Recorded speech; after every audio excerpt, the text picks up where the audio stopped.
Good morning. This is the class of plant physiology, and in this lecture we are going to discuss glycolysis in detail. तो इस lecture में glycolysis को detail में discuss करेंगे. Glycolysis is the part of respiration, cellular respiration, part of cellular respiration. तो जब बात करते हैं सेलुलर रेस्पिरेशन, ये टॉपिक जो चल रहा है पूरा chapter, that is plant respiration. But glycolysis, Krebs cycle, ETS, all these processes found in both animal and plants. तो जैसा एनिमल मिलता है वैसा ही प्लांट में भी मिलेगा. तो ये प्रोसेस दोनों में आपको बिल्कुल सेम मिलेगा. अब ये है क्या? What is glycolysis? In the process of glycolysis, molecule of glucose is split into two molecules of pyruvate. Simple सा प्रोसेस है. तो सिंपल सी चीज़ है कि जो ग्लाइकोलाइसिस का प्रोसेस है, इस प्रोसेस में आपको दिख रहा है यहाँ पर ग्लूकोज मैंने लिखा है. ग्लूकोज स्प्लिट होता है, 6 carbon molecule glucose split into 2 molecules of pyruvic acid और पायरुवेट. तो पायरुवेट जो है वो 3 कार्बन मॉलिक्यूल्स है. तो 3 कार्बन मॉलिक्यूल 3 कार्बन के 2 पायरुवेट बनते हैं, पायरुविक एसिड का फॉर्मेशन होता है. This is the process of glycolysis. अब ग्लाइकोलाइसिस में इतना लंबा चौड़ा आपको दिख रहा है, बट ईजी है, बहुत ज़्यादा टफ नहीं है ये. इसको रटने की ज़रूरत नहीं, ना कोई ट्रिक से याद करने की ज़रूरत है. सिंपल सा जो मैं एक्सप्लेन कर रहा हूँ, जो पॉइंट्स बता रहा हूँ, उन पॉइंट्स से आपको ये बिल्कुल क्लियर अच्छे से याद हो जाएगा. एग्जाम तक नहीं बोला, एग्जाम के बाद भी याद रहेगा. सबसे पहले तो याद ये रखना है बन क्या रहा है, स्टार्ट कहाँ से कर रहे हो, एंड कहाँ पर कर रहे हो. स्टार्ट किया है ग्लूकोज से, एंड किया है पायरुवेट पर. ठीक है, 6 कार्बन मॉलिक्यूल है ग्लूकोज और एक ही मॉलिक्यूल है पायरुवेट इज़ 3 कार्बन मॉलिक्यूल और 2 मॉलिक्यूल्स का फॉर्मेशन यहाँ पर होगा. Glycolysis is 3 phases reaction. ये ऐसी रिएक्शन जिसमें 3 डिफरेंट फेजेस आपको मिल जाएगी. 3 फेजेस में ये कंप्लीट हो रहा है. और वो 3 फेजेस कौन से मैंने यहाँ पर शो कर रखा है. First phase, second phase and third phase. अब कैसे सेपरेट करेंगे इनको, ये एरो तो मैंने कर दिए, ब्रैकेट तो बना दिए. First phase phosphorylation of glucose. The first phase is phosphorylation of glucose. यहाँ पर ग्लूकोज का फॉस्फोराइलेशन होगा. The second phase is formation of 3 carbon molecule phosphoglyceraldehyde, and the last phase that is formation of pyruvate from phosphoglyceraldehyde. तो सबसे पहले इसमें होगा ये कि यहाँ पर ग्लूकोज का फॉस्फोराइलेशन होगा, उसके बाद में आपके फॉर्मेशन होगा फॉस्फोग्लिसराल्डिहाइड का जो 3 कार्बन मॉलिक्यूल है, और इन दी एंड जो थर्ड स्टेप है, थर्ड फेज है, उसमें फॉर्मेशन होगा पायरुवेट का. तो यहाँ पर पायरुवेट का फॉर्मेशन हो रहा है फॉस्फोग्लिसराल्डिहाइड से. तो ये पूरा मैंने इसको थर्ड दिया है, और second and first phase. Phases तो 3 है, बट यहाँ पर टोटल स्टेप्स 10 स्टेप्स आप काउंट कर सकते हो एरो से. एरो से काउंट करेंगे तब तो 10 होगा. अगर यहाँ पर आप इनके नेम काउंट कर रहे हैं तो 11 हो जाएंगे. तो steps first, second, third, fourth, fifth, sixth, seventh, eighth, ninth, 10th step. तो 10 स्टेप है इसके अंदर. 10 स्टेप में ये पूरा प्रोसेस कंप्लीट हो रहा है, और 3 डिफरेंट फेजेस है इसमें. अब होता क्या है, स्टार्ट करते हैं इसको. Glucose is 6 carbon molecule. The phosphorylation of glucose takes place in the first step. तो फर्स्ट स्टेप के अंदर ग्लूकोज का फॉस्फोराइलेशन होगा. ग्लूकोज के फॉस्फोराइलेशन से फॉर्मेशन होगा ग्लूकोज 6 फॉस्फेट का in the presence of enzyme hexokinase. इसके लिए जो फॉस्फेट मिलेगा वो आएगा एटीपी से, एडिनोसिन ट्राइफॉस्फेट. एडिनोसिन ट्राइफॉस्फेट से बना एडिनोसिन डाइफॉस्फेट, और इनऑर्गेनिक फॉस्फेट इसमें ऐड हो जाता है. तो सिंपल सा ग्लूकोज है 6 कार्बन मॉलिक्यूल, फॉर्मेशन होगा ग्लूकोज 6 फॉस्फेट का. कैसे होगा, ग्लूकोज में 6 कार्बन है, first, second, third, fourth, fifth, six, 1 2 3 4 5 6. जब फॉस्फोराइलेशन होगा, 2 बार फॉस्फोराइलेशन होगा, और फॉस्फोराइलेशन से जो फॉस्फेट ऐड होगा वो इसके टर्मिनस कार्बन पर ऐड होगा, जो इसका फर्स्ट कार्बन है और जो लास्ट कार्बन है, फर्स्ट और 6 पर. पहले ऐड हो रहा है 6 पर. तो ग्लूकोज 6 फॉस्फेट मैंने इसको कहा. एंजाइम हेक्सोकाइनेज, ये फॉस्फेट कहाँ से आया, एटीपी से एडीपी का फॉर्मेशन हुआ. Mg++ की रिक्वायरमेंट, Mg+2 की रिक्वायरमेंट होती है यहाँ पर, और ATP से ADP का फॉर्मेशन हुआ. ATP adenosine triphosphate, ADP adenosine diphosphate. तो ट्राइफॉस्फेट से जब डाइफॉस्फेट बना, एक फॉस्फेट अलग हुआ है, एक फॉस्फेट इससे आइसोलेट हो गया. उस फॉस्फेट को इनऑर्गेनिक फॉस्फेट कहेंगे, क्योंकि जब तक इसके साथ है तब तक वो ऑर्गेनिक है, अलग होते इनऑर्गेनिक फॉस्फेट.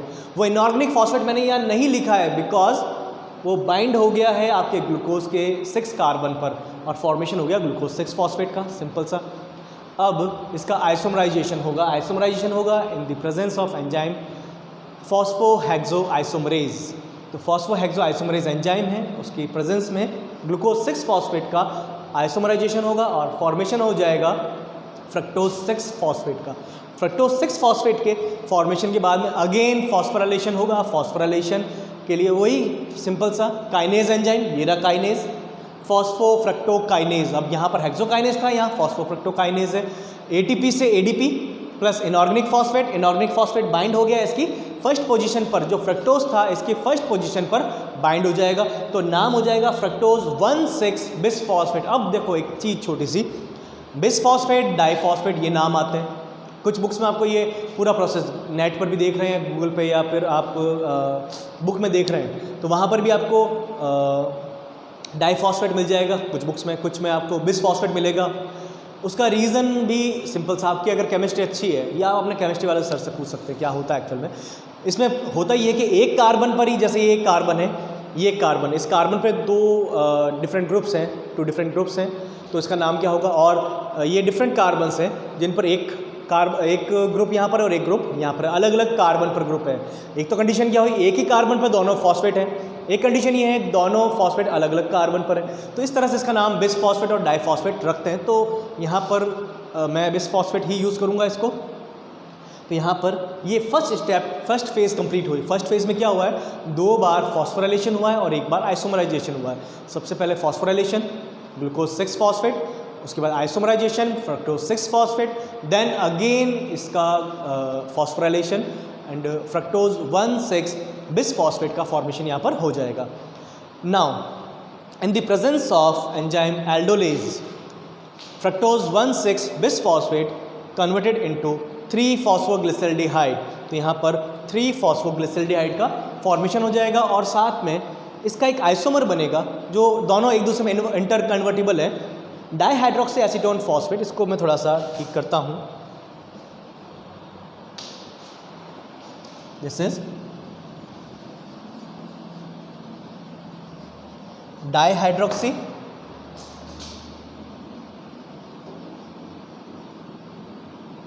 एसीटोन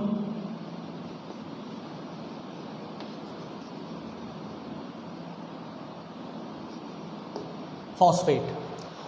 तो यहाँ पर DHAP बनेगा, यहाँ पर PgAl बनेगा। इनकी शॉर्ट फॉर्म मैं बता दूंगा आपको, शॉर्ट फॉर्म में कैसे याद रखना है इनको। तो सबसे पहले इसको पूरा डिस्कस करते हैं एक बार। तो यहाँ पर फॉर्मेशन हो रहा है फ्रक्टोज 1,6 बिसफॉस्फेट से 3-फॉस्फोग्लिसरल्डिहाइड का in the presence of enzyme aldolase. Book में जब आप ये डायग्राम देखोगे ना, ये पूरा प्रोसेस जब आप देखोगे, प्रॉब्लम ये आती है एल्डोलेज कहाँ एक्ट कर रहा है, यहाँ पर इनके चेंज के लिए जो इनका इंटर कन्वर्टिबल हो रहा है, तो इंटर कन्वर्जन जो हो रहा है उसमें कौन रिस्पॉन्सिबल है, कौन सा एंजाइम रिस्पॉन्सिबल है। तो जो एंजाइम रिस्पॉन्सिबल है इनके इंटर चेंज के लिए, that is triose phosphate isomerase. Triose phosphate isomerase enzyme is responsible for the interconversion of three phosphoglyceraldehyde and dihydroxyacetone phosphate. दोनों एक दूसरे में चेंज होंगे। अब एक चीज़ और मैं बताता हूँ आपको, आप जब बुक में देखते हैं किसी भी, या फिर आप देखते हैं किसी भी इमेज में नेट पर, गूगल पर, तो कुछ आपको ऐसा भी मिल जाएगा जहाँ, जैसे मैंने ये इस एक से चलाया पूरा प्रोसेस, ये पूरा प्रोसेस एक से ही चल रहा है 3-फॉस्फोग्लिसरल्डिहाइड से। आपको ऐसा भी मिल जाएगा कि एक प्रोसेस यहाँ से चल रहा है, एक प्रोसेस यहाँ से चल रहा है। एक्चुअल में ऐसा नहीं होता है। उसका रीज़न ये ऑक्सीडेशन जो होगा, आगे ऑक्सीडेशन होगा और ऑक्सीडेशन होगा 3-फॉस्फोग्लिसरल्डिहाइड का, इसलिए DHAP भी कन्वर्ट हो जाता है 3-फॉस्फोग्लिसरल्डिहाइड के अंदर। तो आपको अब करना कुछ भी नहीं है, सिंपल सा फिर से देखो, आपने फॉस्फोराइलेशन कंप्लीट किया, फॉस्फोराइलेशन कंप्लीट करने के बाद में फॉर्मेशन हो जाएगा 3-फॉस्फोग्लिसरल्डिहाइड का। 3-फॉस्फोग्लिसरल्डिहाइड इस 3 कार्बन मॉलिक्यूल, अब यहाँ पर, यहाँ तक तो ये 6 कार्बन मॉलिक्यूल थे, अब ये बन गए 3 कार्बन मॉलिक्यूल, 3PgAl इसको मैं कह सकता हूँ, 3PgAl, both 3PgAl and DHAP, both PgAl and DHAP are 3 carbon molecules. तो दोनों ही 3 कार्बन मॉलिक्यूल्स हैं, 3 कार्बन वाले मॉलिक्यूल का फॉर्मेशन यहाँ पर आपने कर दिया और दोनों एक दूसरे में इंटर कन्वर्टिबल हो सकते हैं। ठीक है, इसके बाद बात करते हैं, यहाँ पर आपके फॉर्मेशन हुआ है 3-फॉस्फोग्लिसरल्डिहाइड से, इसमें फॉस्फेट की एडिंग होगी। फॉस्फेट ऐड होने के बाद में फॉर्मेशन होगा आपके 1,3 बिस फॉस्फोग्लिसरल्डिहाइड का। बिस वाला कॉन्सेप्ट वही है केमिस्ट्री वाला जो मैंने आपको बताया था, डाई और बिस का जो कॉन्सेप्ट है वही आपको याद रखना है कि एक ही कार्बन पर दो डिफरेंट ग्रुप्स हैं या फिर दो अलग अलग कार्बन पर ग्रुप्स हैं, तो इसलिए जो है इसको बिस या डाई आप कह सकते हो। तो यहाँ पर फॉर्मेशन हो जाएगा 1,3 बिस फॉस्फोग्लिसरल्डिहाइड का। एंजाइम रिस्पॉन्सिबल है डिहाइड्रोजिनेज। 1,3 बिस फॉस्फोग्लिसरल्डिहाइड से अब फॉर्मेशन हो रहा है आपके पायरुवेट का। यहाँ पर this is the first reaction of third phase. ये फर्स्ट रिएक्शन है थर्ड फेज की। इसमें यहाँ पर 1,3 बिस फॉस्फोग्लिसरल्डिहाइड से फॉर्मेशन होगा 1,3 बिस फॉस्फोग्लिसरिक एसिड का।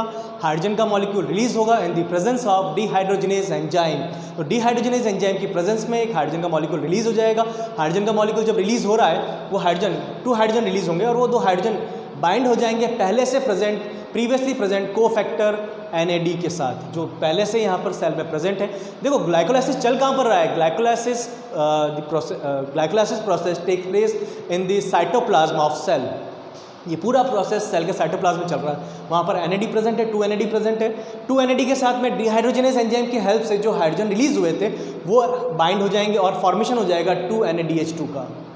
NADH2 nicotinamide adenine dinucleotide, reduced form of nicotinamide adenine dinucleotide is 2 NADH2 और NADH2।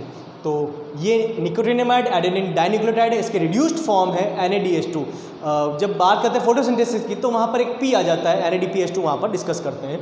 यहाँ पर सिंपल सा हुआ क्या है, 1,3 बिस फॉस्फोग्लिसरल्डिहाइड से फॉर्मेशन हुआ है 1,3 बिस फॉस्फोग्लिसरिक एसिड का। इसमें डिहाइड्रोजिनेज एंजाइम की एक्टिविटी थी, हाइड्रोजन का रिलीज हुआ, हाइड्रोजन बाइंड हुआ है 2 NAD के साथ में, 2 हाइड्रोजन के मॉलिक्यूल थे NAD के साथ बाइंड हुए और फॉर्मेशन कर दिया उन्होंने 2 NADH2 का। In the next step this is the oxidation step. ये एक ऑक्सीडेशन रिएक्शन है, यहाँ पर ऑक्सीडेशन हो रहा है। ये ऑक्सीडेटिव स्टेप है। अगर पूरे ग्लाइकोलाइसिस आपसे पूछ रहे हैं ऑक्सीडेटिव स्टेप कौन सा है, तो उसमें ये जो स्टेप है जहाँ पर डिहाइड्रोजनेशन हो रहा है, NADH2 का फॉर्मेशन हो रहा है, ये ऑक्सीडेटिव स्टेप है। पूरे में एक चीज़ और ध्यान रखना, ऑक्सीडेशन तो हो रहा है बट यहाँ पर ना तो ऑक्सीजन का यूटिलाइजेशन हो रहा है ना ही CO2 रिलीज हो रही है। ठीक है, ये दोनों ही आपको याद रखना है इसके अंदर। नेक्स्ट 1,3 बिस फॉस्फोग्लिसरिक एसिड से फॉर्मेशन होगा 3 फॉस्फोग्लिसरिक एसिड का in the presence of kinase. एक चीज़ कॉमन है इसके अंदर, जहाँ पर भी ATP यूटिलाइज हो रहा है या फिर ATP का फॉर्मेशन हो रहा है, एंजाइम रिस्पॉन्सिबल है काइनेज। अब काइनेज कौन सा है वो अलग है, लेकिन एंजाइम जो यूटिलाइज होगा दैट इज काइनेज एंजाइम। तो यहाँ पर 2 ADP से फॉर्मेशन हो जाएगा 2 ATP का। तो यहाँ पर 2 ADP उसमें इनऑर्गेनिक फॉस्फेट की एडिंग हुई और एडिनोसिन डाइफॉस्फेट से फॉर्मेशन हुआ एडिनोसिन ट्राइफॉस्फेट का। In the next step 3 phosphoglyceric acid converted into 2 phosphoglyceric acid in the presence of phosphoglyceromutase enzyme. Next step में 2H2O रिलीज होगा, 2 फॉस्फोग्लिसरिक एसिड से फॉर्मेशन हो जाएगा 2 फॉस्फोइनॉल पायरुविक एसिड का in the presence of enolase enzyme. And उसके बाद में यहाँ पर जो PP बन रहा है फॉस्फोइनॉल पायरुविक एसिड और फॉस्फोइनॉल पायरुवेट, इससे फॉर्मेशन हो जाएगा पायरुवेट का in the presence of pyruvate kinase. यहाँ पर भी ADP से फॉर्मेशन होगा ATP का। तो 2 मॉलिक्यूल्स हैं ADP के, इससे फॉर्मेशन हो रहा है 2 मॉलिक्यूल्स ATP का। ये पूरा आपका ग्लाइकोलाइसिस का प्रोसेस था। अब इसके अंदर करना क्या है, जो ग्लाइकोलाइसिस का प्रोसेस है इसमें आपको मिला क्या, बेनिफिट क्या हुआ, इस पूरे प्रोसेस में आपको बेनिफिट क्या हुआ ये आपको देखना है। तो बेनिफिट के लिए सबसे पहले कितना आपने इन्वेस्ट किया है, कितना आपने गेन किया है। इन्वेस्ट जो ATP से ADP का फॉर्मेशन हो रहा है और जो ADP से ATP का फॉर्मेशन हो रहा है वो आपका गेन है। तो सिंपल से अगर मैं काउंट करूँ ATP to ADP first, ATP to ADP second, तो पूरे प्रोसेस में मैंने 2 ATP इन्वेस्ट किए हैं। जो मैंने खर्चा किया है यहाँ पर, जो मैंने इन्वेस्ट किया है वो है 2 ATP। तो मैं यहाँ लिख सकता हूँ, मैं एक बॉक्स बना देता हूँ और उसमें इसको चेक करते हैं कितना क्या हुआ है। तो सिंपल सा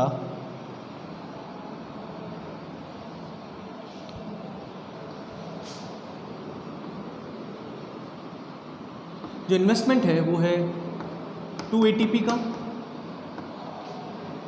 और जो गेन है, जो मैंने गेन किया है, गेन यहाँ पर देखते हैं 2 ATP प्लस 2 ATP 4 ATP। तो यहाँ पर गेन है 4 ATP, बट यहाँ पर मुझे NADH2 भी मिल रहा है। ये NADH2 यहाँ से जाता है माइटोकॉन्ड्रिया के मैट्रिक्स में, और माइटोकॉन्ड्रिया के इनर मेम्ब्रेन पर, माइटोकॉन्ड्रिया के इनर मेम्ब्रेन में ये ETS में इंक्लूड होता है, ETS इलेक्ट्रॉन ट्रांसपोर्ट सिस्टम और इलेक्ट्रॉन ट्रांसपोर्ट चेन, वहाँ पर फॉर्मेशन होगा इससे ATP का। 1 NADH2 से आपको 3 ATP का ऑब्टेन होते हैं, 3 ATP आपको ऑब्टेन होते हैं। इसमें एक्चुअल में प्रॉब्लम ये है कि यहाँ पर 2 डिफरेंट शटल्स चलते हैं।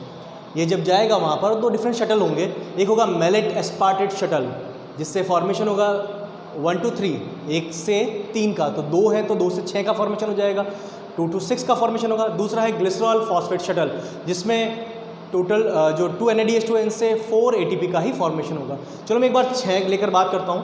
तो यहाँ पर मुझे 2 NADH2 भी मिला है, 2 NADH2, ठीक है। मैं आपको बता देता हूँ, यहाँ पर 1 NADH2 is equal to 3 ATP, एक NADH2 से 3 ATP ऑब्टेन होते हैं।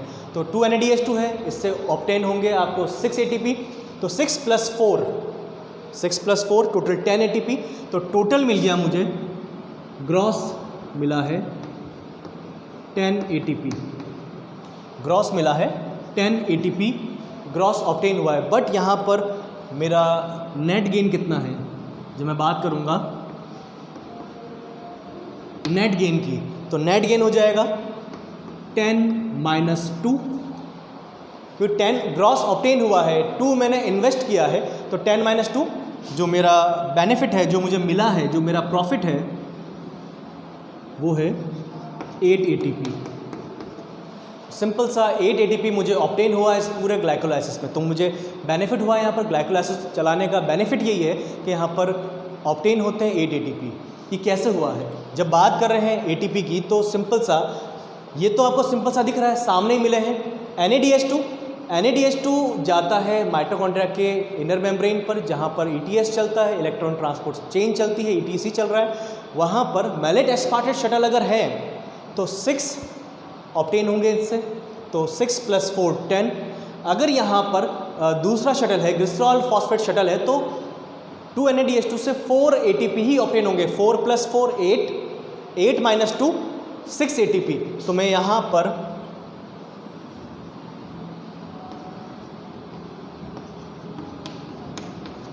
सिक्स ATP भी इसको लिख सकता हूँ।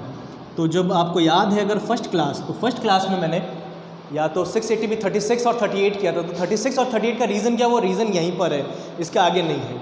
अब मैं आपको बताता हूँ इसको याद कैसे करना। अगर आपको याद करना है, इसको रटने की ज़रूरत नहीं है, सिंपल सा, जहाँ पर भी ATP से ADP बन रहा है या ADP से ATP बन रहा है, वहाँ पर आप देखो ध्यान से, इसमें काइनेज एंजाइम यूज़ हो रहा है। वहाँ पर सिंपल सा आपको काइनेज एंजाइम की एक्टिविटी होगी। तो हेक्सोकाइनेज, फॉस्फोफ्रक्टोकाइनेज, बिसफॉस्फोग्लिसरोकाइनेज, पायरुविक काइनेज, तो जहाँ पर भी ATP ऑब्टेन हो रहा है या ATP इन्वेस्ट हो रहा है, वहाँ पर आपको यूज़ करना है काइनेज एंजाइम। उसके अलावा 2 जगह पर आपके आइसोमरेज, जहाँ आइसोमराइजेशन हो रहा है वहाँ आइसोमरेज, जैसे इन दोनों का आइसोमराइजेशन हो रहा है, दोनों आइसोमर एक दूसरे के, तो आइसोमराइजेशन के लिए आइसोमरेज एंजाइम रिस्पॉन्सिबल है। ग्लूकोज फ्रक्टोज आइसोमर है, तो इनके लिए आइसोमरेज एंजाइम रिस्पॉन्सिबल है। तो सिंपल सा है, बिल्कुल इसको याद रखना आप, इसको बहुत टफ नहीं है कि याद करें, बहुत ईजी है। Glucose 6 phosphate, fructose 6 phosphate, fructose 1 6 bisphosphate, 3 phosphoglyceraldehyde, साथ में डाइहाइड्रोक्सीएसीटोन फॉस्फेट, और 3 फॉस्फोग्लिसरल्डिहाइड से फॉर्मेशन होगा 1 3 बिसफॉस्फोग्लिसरल्डिहाइड का, 1 3 bisphosphoglyceric acid, 3 phosphoglyceric acid, 2 phosphoglyceric acid, phosphoenol pyruvate and pyruvate. बस इतना सा सिंपल सा ये प्रोसेस है। एनर्जी कहाँ पर, सबसे पहले फर्स्ट फेज़ के अंदर आपको एनर्जी इन्वेस्ट करनी है। सेकंड फेज़ में कुछ भी नहीं है। थर्ड फेज़ के अंदर फॉस्फेट की एडिंग होगी H3PO4 से, और साथ में नेक्स्ट स्टेप के अंदर आपको फॉर्मेशन करना है NADH2 का, और उसके नेक्स्ट स्टेप के अंदर काइनेज एंजाइम की एक्टिविटी से। देखो जहाँ पर भी NADH2 का फॉर्मेशन होगा, याद रख लेना, हाइड्रोजनेशन होगा, डिहाइड्रोजनेशन होगा, हाइड्रोजन रिलीज होगा with the help of enzyme dehydrogenase. Crabs cycle में बहुत ज़्यादा आएगा। नेक्स्ट जो क्रैब्स साइकिल है उसमें देखेंगे कि डिहाइड्रोजनेज बार बार आएगा, तो जहाँ पर भी डिहाइड्रोजनेज आ रहा है वहाँ पर NADH2 का फॉर्मेशन होगा। अब वो 1 बन रहा है, 2 बन रहा है, जो भी है, ठीक है। तो ये था आपका पूरा ग्लाइकोलाइसिस। इसको अगर मैं एक रिएक्शन की फॉर्म में लिखूँ, तो मैं इसको एक रिएक्शन की फॉर्म में मेंशन कर सकता हूँ, लिख सकता हूँ। तो उसके लिए मुझे वो सारा देखना है जो भी यहाँ पर होगा। जैसे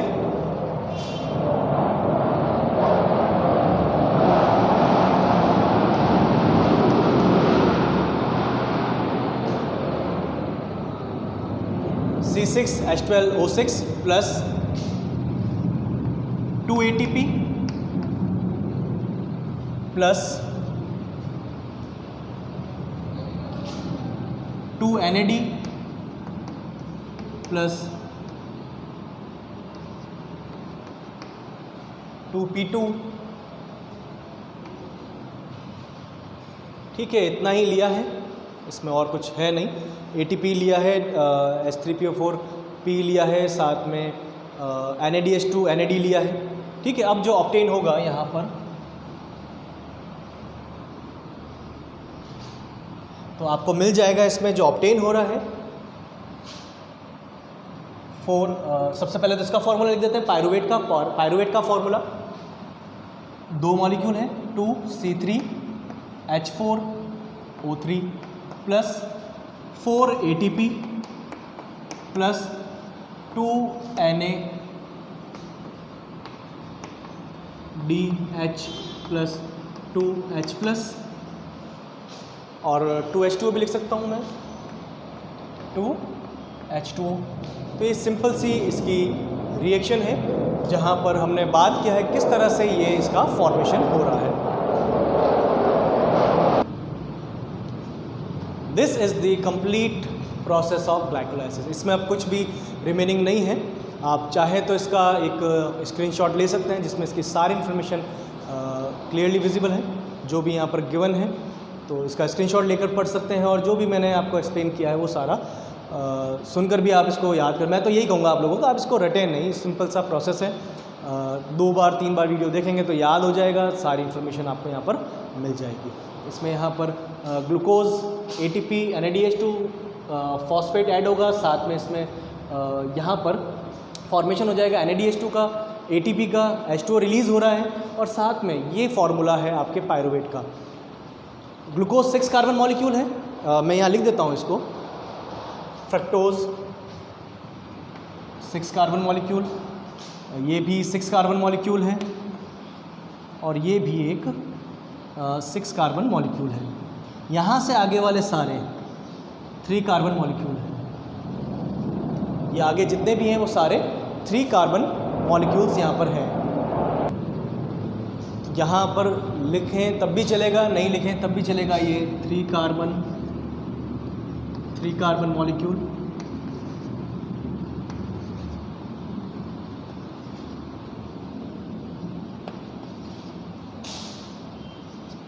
टू पायरुविक का फॉर्मेशन हो रहा है, और ये सारे 3 कार्बन मॉलिक्यूल्स हैं।